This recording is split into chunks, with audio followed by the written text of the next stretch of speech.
congratulations on the film, teaming up together. Why did it take so long for you two to finally get on a project? Okay, so I didn't want to tell anyone. Wow. But no, there's actually no. I mean, forever, I think every romantic comedy that like would come up for years and years on end, I'd be like, well, what about Reese? Could Reese, maybe it's right for Reese? And it's the timing, the character, that, and things. It wasn't Reese just blowing you off, no, just saying no to all the projects. But wait, I thought it might have been. I really thought it might have been. Because she saw me at a party once carrying a cooler around and she thought it was weird. Oh and I was God. like, maybe she just thinks I'm just a weirdo. But then this came up and Reese, this is her project, and her and Aline reached out to me and were like, "Hey, do you want to do this?" I was like, "She doesn't think I'm a weirdo. She likes me. She really likes me." just to be clear, you're quirky, but you're not a weirdo. No, we're so excited to finally be in a movie together, and it was the perfect script because we got to share equally. It's almost like 50% his movie, 50% my movie, and then we get together in like 3 different scenes, which is so fun. Yeah, absolutely. The first impressions of each other on set. Obviously, you've been friendly in the industry for years. Can I go first? Yeah, absolutely. He's taller than you even think. He's very, very Extremely tall. tall. He's extremely tall. What you call a tall drink of water? Just an ice cold glass of H2O. That's my height. And did you? A tall drink of water. So Yeah. And was I shorter than you thought? I know that was not my impression. Really? No. Do you think I'm tall? You know what my impression was? Is that we had like a couple business conversations prior to meeting, and both times we were just talking about like hiring decisions and things and how we structure our business, how we do different things, and they were very like you and I talking about business, which is a different sort of access of yourself when you're doing that.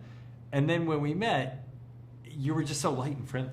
Like you had like such a light, friendly, just open energy, and it was very different from that sort of like super business we're talk. We're getting down to business. I got to get it done, and I got time. And she's a businesswoman. She's got an empire. And it was just an entirely different exactly. energy. So that was that's interesting. So, okay, the duality. That's a great thing. Absolutely. You have 2 dashing leading men in this one. You also share the screen, I should say, with Jesse Williams. Yes. What was it like teaming up with him? Got a little steamy at one point. It was so great. He's so funny. Yeah. I think that's his secret superpower, is he was very, very funny. Okay. And, we've seen him do drama, we've seen him do Grey's Anatomy, and he's obviously brilliant on stage, but I thought, gosh, he really held his own, comedy-wise. All right. What are you looking at me like that for? I'm just listening to you talking. Ashton, do you feel some type of way? I'm sure Reese enjoyed working with you as much as Jesse. What's that? I was like, are you feeling some type of way about Reese talking about Jesse? Not at all. I was just listening to what she's saying.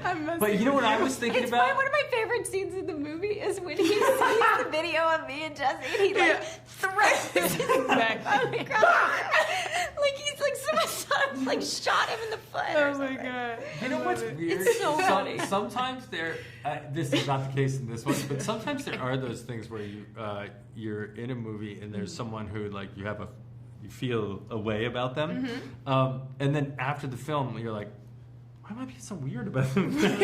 Because you still like attach that person to that way you feel. I don't have that with him. What I have with him is like, he's so handsome and his eyes are so piercingly blue. So blue.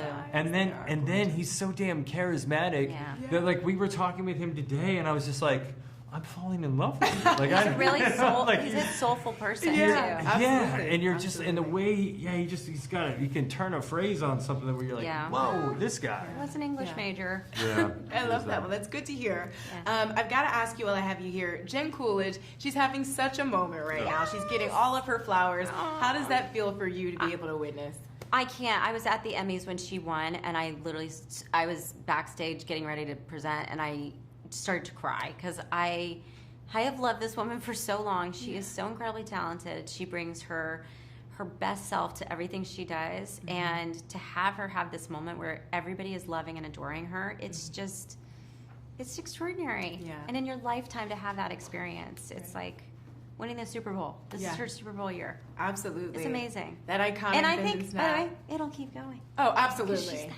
Yeah, her comedic genius is unparalleled. I'm curious, we all know the bend and snap. How much of that was her comedic genius at work? Do you remember? We were on set with you all those years ago. Oh, yeah. Yeah. I mean, everything she thinks of is funny. So she would just ad-lib all the time and say silly, crazy things. I think it's just her brain works on a different frequency. It's just, she's just funnier than other if people. you just look at like all the Christopher Guest stuff that she did, where it's like that, It's all ad-lib. These are entire improv scenes, Yeah. and just her brilliance and presence in all of it. Like, Yeah. She's so good in White Lotus. Oh my gosh, she's so incredible. unbelievable. Might we see her Legally Blonde 3? Yes, no, maybe so? There is no Legally Blonde anything without Jennifer Coolidge. Okay, that's what we want to hear. No, that's just, no. Okay. I'm with her, she's with me, that's how it goes. Amen. I love it. Okay, before I let you go, we got to show you this photo. It's adorable, and you're in a Cub Scouts uniform. So can you break this down for us? Ultimate dad mode. We love this. I'm the den leader for my son's Cub Scout den. Yeah. That's the cutest thing I've ever seen. And Incredible. so when I go, it was really funny because the first time I went, it was like around Halloween. And it was like this thing came out, I was like, oh, Ashton's in a Halloween costume as a Cub Scout. No, I'm the den leader, and this is me on my way to the den meeting. That's his uniform. I'm in mine, and I had the den leader handbook in my hand there.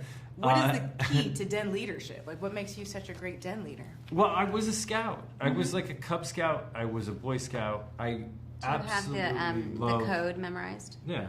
What is it? What's the code? Trustworthy, loyal, helpful, friendly, courteous, kind, obedient, cheerful, thrifty, brave, clean, and reverent.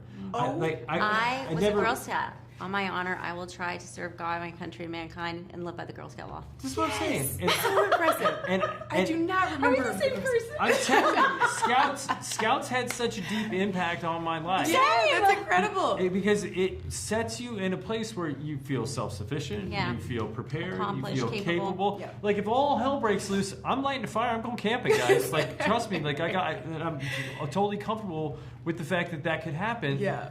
And I think it's a powerful thing. And what's amazing is in our pack we have boys and girls because now it's just the Scouts. It's great.